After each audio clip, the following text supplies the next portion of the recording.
Après avoir modifié le modèle, on va lui appliquer des paramètres. Donc on va modifier les paramètres de l'étude.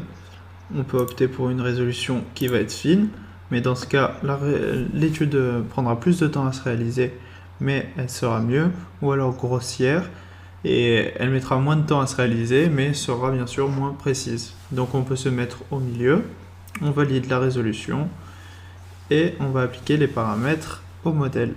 On sélectionne la géométrie conservée, donc c'est-à-dire celle qui ne sera pas impactée par l'étude, celle qu'on veut qui ne bouge pas.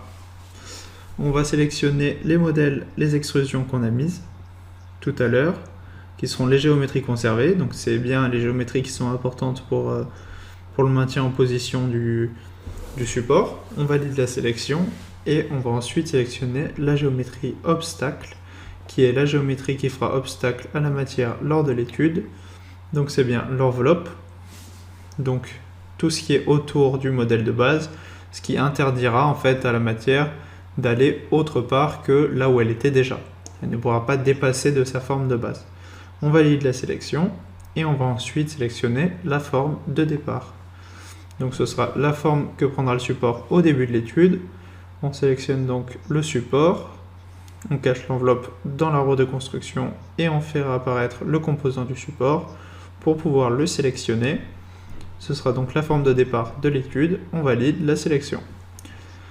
On réaffiche le composant du support dans l'arbre de construction et on va cacher l'enveloppe. On peut ensuite appliquer des conditions de conception. Donc on peut appliquer des contraintes structurelles sur les 4 mises en volume, donc sur les 4 géométries conservées. On va appliquer des encastrements puisque ils sont statiques.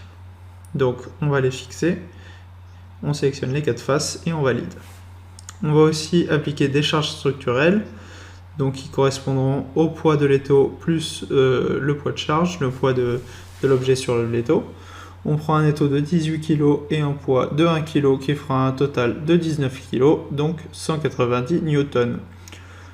On va sélectionner la position de la charge structurelle qui sera sur les 4 surfaces.